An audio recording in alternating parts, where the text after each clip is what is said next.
Exercise 8.1 से अभी question है हमारे पास, क्वेश्चन नंबर 11, जो कि इस एक्सरसाइज का लास्ट क्वेश्चन है। और जो भी क्वेश्चन हम यहाँ करने वाले हैं वो आपके बाइलिंगुअल रहने वाले हैं। मतलब मैं आपको यहाँ इंग्लिश में भी और हिंदी में भी दोनों लैंग्वेज के अंदर का आने वाला हूँ। जिसको इंग्लिश से करना है वो इंग्लिश से कर सकता है और हिंदी से करना है जिसको वो हिंदी से कर सकता है। अब देखिए क्वेश्चन में हमें क्या करना है, जस्टिफाई करने हैं ट्रू और फॉल्स।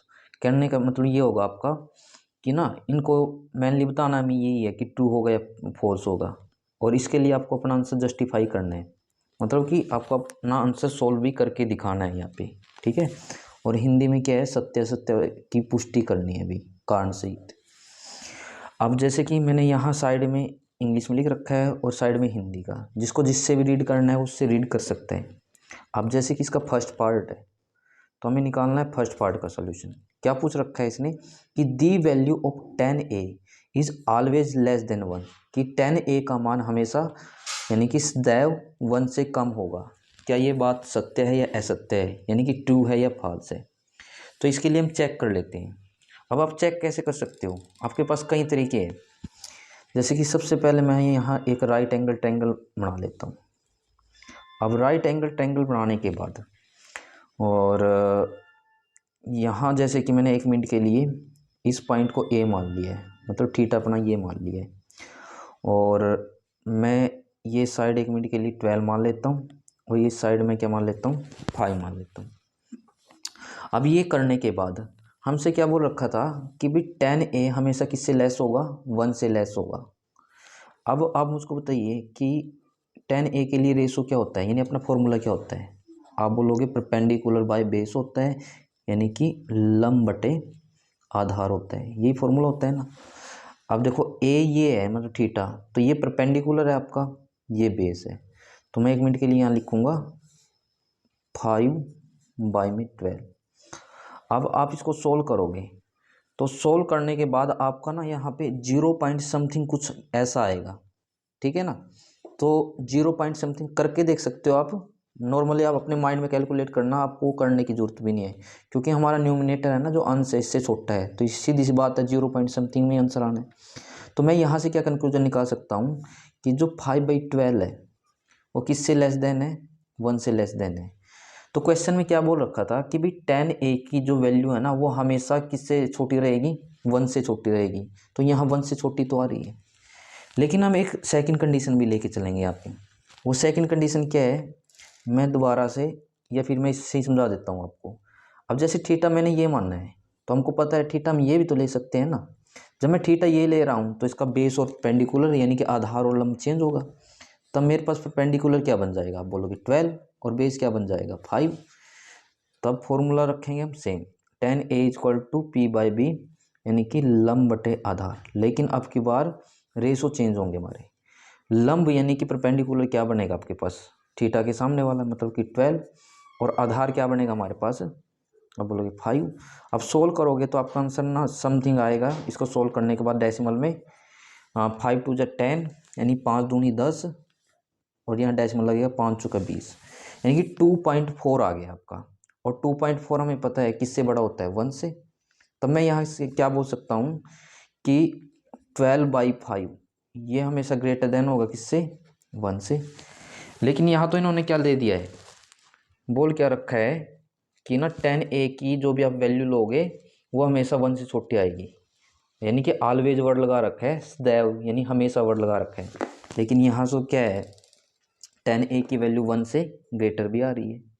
तो यदि यहाँ सदैव नहीं होता तब तो हम इस बात को क्या मान सकते थे, ट्रू मान सकते थे। लेकिन इसने यहाँ ऑलवेज वर्ड दे दिया है, सदैव वर्ड दे दिया है। तो इस कारण से जो ये बात है इनकी क्या हो जाती है, फर्स्ट पार्ट में फॉल्स हो जाती है। तो ये हमने इसका जस्टिफिकेशन भी दे दिया है। और जो मेनली क्वेश्चन पूछ रखा है ट्रू फॉल्स में से, सत्य असत्य में से, तो आपका ये असत्य भी बोल दिया। अब हम सोल्व करते हैं इसके सेकंड पार्ट को। अब सेकंड पार्ट में क्या निकालना हमें, मैं क्वेश्चन दिखा देता हूँ आपको कि secant a = 12/5 for some value of angle a। कोण a के किसी मान के लिए सिकेंट a = 12/5 हो सकता है। देखो यहाँ पे हम लिखेंगे 1 मिनट के लिए, सिकेंट a जो हमें गिवन है क्या दे रखा है, 12/5 दे रखा है। और सिकेंट का फॉर्मूला क्या होता है आपका, तो आप बोलोगे सिकेंट का जो फॉर्मूला होता है हमारा, ये होता है h/b होता है, मतलब कि कर्ण बटे आधार। तो मैं 1 मिनट के लिए ना यहाँ से क्या बना लूँ, अपना एक राइट एंगल ट्रायंगल बनाने के बाद ये आपका 90 डिग्री आ गया है। और ये जो आएगा आपका, जैसे मैं इसको इस पॉइंट को ए मान लेता हूँ। जब मैं इसको ए मानता हूँ तो ये परपेंडिकुलर और ये इसका बेस, और बेस की वैल्यू कितनी दे रखी थी क्वेश्चन में, 5, और हाइपोटेन्यूज कितना है हमारे पास, 12। और जैसा कि हमें प्रॉपर्टी का पता है, 8th 7th 6th क्लासेज में भी आपने ये चीज़ें पढ़ी होंगी कि कोई भी राइट एंगल ट्रायंगल होता है, ठीक है ना, उसका जो हाइपोटेन्यूज होता है यानी कर्ण होता है, उसका साइड की जो लेंथ है, ठीक है ना, वो अदर टू साइड से हमेशा ग्रेटर आती है। मतलब कि अदर टू साइड का मतलब क्या है कि ये इससे भी ग्रेटर होगा, इसके बेस से यानी कि आधार से, कौन, इसका जो कर्ण है हाइपोटेन्यूज, और जो ये कर्ण है इसके परपेंडिकुलर से भी ग्रेटर होगा। तो यहाँ देखो आप, यहाँ हाइपोटेन्यूज क्या है, इस बेस से भी ग्रेटर है, और यहाँ पे जब हम कोई वैल्यू निकाल लेंगे किसके लिए, परपेंडिकुलर के लिए, तो ना ये छोटी आएगी इस हाइपोटेन्यूज से, मतलब कि ये हाइपोटेन्यूज कर्ण इसके परपेंडिकुलर यानी लंब से भी ग्रेटर ही होगा ना। तो कहने का मतलब जो इन्होंने कंडीशन दे रखी है ये ट्रू ही दे रखी है। तो यानी कि हम यहाँ लिख सकते हैं ट्रू, यानी कि इसका जो आंसर आएगा आपका सत्य आएगा।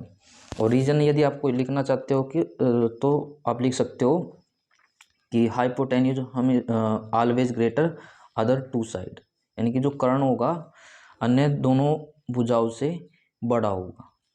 तो आप ये रीजन इसमें दे सकते हो, या नॉर्मली आप इतना भी सोल्व कर सकते हो इसको। तो ये आ गया सेकंड पार्ट का इसका आंसर, मेनली जो ट्रू और फॉल्स बताना था मैं। अब करते हैं क्वेश्चन का थर्ड पार्ट, और थर्ड पार्ट में हमें क्या निकालना है, मैं आपको क्वेश्चन दिखा देता हूँ। तो थर्ड पार्ट में दे रखा है कि cos A is abbreviation use for the cosecant of angle A, ठीक है ना, हिंदी में पढ़ देता हूँ मैं, cos A कोण A के कोसिकेंट, ठीक है ना, के लिए एक संक्षिप्त रूप है। अब कहने का मतलब क्या है, एब्रीविएशन का मीनिंग हो जाता है अभी किसी का छोटा रूप, संक्षिप्त का मतलब होता है छोटा। अब मुझको बताइए, जो कोस ए है किसकी एब्रीविएशन है, किसका संक्षिप्त रूप है, तो आप बोलोगे ये होता है कोसाइन ए का, ठीक है ना, कोस ए एब्रीविएशन होती है कोसाइन ए की। लेकिन ये बोल रहा है कि भाई ये किसकी एब्रीविएशन है, कोसी, इसने बोला है ये एब्रीविएशन है कोसिकेंट की, ठीक है ना, कोसिकेंट की। और हमें पता है कोसिकेंट की एब्रीविएशन क्या होती है, कोसेक ए होती है ना। तो कहने का मतलब इनकी जो ये बात है क्या हो जाएगी आपकी, आप बोलोगे फॉल्स, यानी कि असत्य होगी। तो नॉर्मली ये थर्ड का आ जाएगा जो हमें ट्रू और फॉल्स बताना था। अब करते हैं अपना फोर्थ पार्ट। तो फोर्थ में हमें क्या दे रखा है, cot A is the product of cot and A. Cot A, cot और ए का गुणनफल होता है। यानी कि देखो मैं यहाँ बताता हूँ आपको कि यदि मैं कोट ए की प्रोडक्ट यानी मल्टीप्लाई ए में करता हूँ तो हमें क्या मिलेगा, हमेशा कोट ए मिलेगा। क्या इनकी बात ये राइट है, तो आप बोलोगे ये इनकी बात बिल्कुल गलत है। ठीक है, क्यों गलत है मैं आपको समझाता हूँ। तो आप मुझको बताइए कि यदि मुझको 2 की प्रोडक्ट 3 में करनी है तो आंसर कितना मिलेगा, आप बोलोगे 6 मिलेगा। और यदि मैं 3 की प्रोडक्ट 2 में करूँ तो क्या मिलेगा, तब भी मुझको 6 ही मिलेगा। ऐसे ही क्या है, यदि ये ए है, ए को मैंने यहाँ लिख दिया, तो यदि ये जब की बात है जब ये प्रोडक्ट में है ए, तो मैं इसको ये भी तो लिख सकता हूँ ए कोट, क्योंकि क्या है 3 को यहाँ लिख सकते हैं और 2 को यहाँ लिख सकते हैं, इसको रिवर्स करके लिख सकते हैं ना। ऐसे ही इस ए को मैं यहाँ भी लिख सकता हूँ, इस ए को मैं आगे भी तो लिख सकता हूँ। तो कहने का मतलब ये ना अपने आप में ही एक कंप्लीट टर्म होती है कोट ए। कभी भी जो कोट है उसके साथ जो भी थीटा दे रखा है, ठीक है ना, उसका प्रोडक्ट नहीं होता है। ये कंप्लीट अपने आप में क्या होती है, एक टर्म होती है, अपने आप में एक पद होता है, ठीक है ना। मतलब कि जैसे कि 1 है, 1 अपने आप में एक कंप्लीट टर्म है, ऐसे ही कोट ए भी आपकी क्या है, कंप्लीट टर्म है। ये कभी भी प्रोडक्ट होके नहीं आता है।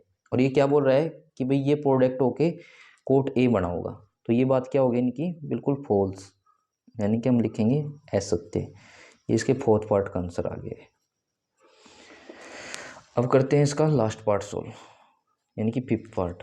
और फिफ्थ में हमें क्या निकालना था, यानी कि इसने दे रखा है कि sine theta is equal to 4/3 for some angle of theta. भाई किसी भी कोण थीटा के लिए sine theta is equal to क्या होता है आपका 4/3 होता है। तो देख लेते हैं कि भाई ट्रू है या फॉल्स है। अब देखो sine theta is equal to क्या दे रखा है क्वेश्चन में 4/3, और साइन के लिए फॉर्मूला क्या होता है हमारा, आप बोलोगे परपेंडिकुलर बाय हाइपोटेन्यूज, यानी कि लंब बटे कर्ण होता है फॉर्मूला। तो अब लंब भी पता है हमें, कर्ण भी पता है, तो इसके लिए हम 1 मिनट के लिए राइट एंगल ट्रायंगल बना देते हैं साइड में। ये आपका 90 डिग्री आ गया।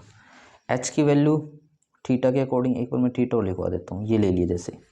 तो परपेंडिकुलर क्या बनेगा इसमें आपका लंब, ये बन जाएगा जिसकी वैल्यू 4 थी। हाइपोटेन्यूज कर्ण क्या बनेगा आपका 3 बनेगा। और मैंने आपको बताया अभी कुछ देर पहले, यानी कि क्वेश्चन नंबर 11 के सेकंड पार्ट में, तो इसमें मैंने आपको बोला था कि कोई भी राइट एंगल ट्रायंगल हो, समकोण त्रिभुज हो, उसका हाइपोटेन्यूज इसकी अदर 2 साइड्स हमेशा ग्रेटर होगा। मतलब ये हाइपोटेन्यूज आपका इससे भी ग्रेटर होना चाहिए, ये हाइपोटेन्यूज इससे भी ग्रेटर होना चाहिए। लेकिन यहाँ क्या आ रहा है, आप बोलोगे इससे लेस आ रहा है, तो और जब ये लेस आ गया तो इनकी ये जो बात है ये क्या है, आप बोल देना फॉल्स है इनकी बात। क्योंकि हमेशा हाइपोटेन्यूज क्या होता है, ग्रेटर होता है, बड़ा होता है, यानी कि असत्य हो जाएगी इनकी बात। ये लास्ट पार्ट का हो जाएगा आपका आंसर। तो इसी के साथ ये एक्सरसाइज आपकी कंप्लीट होती है। तो हम कल मिलेंगे अपनी नेक्स्ट एक्सरसाइज में, और जिससे रिलेटेड जो रूल है मैं आपको सबसे पहले समझाऊंगा, उसके बाद हम अपनी एक्सरसाइज को स्टार्ट करेंगे।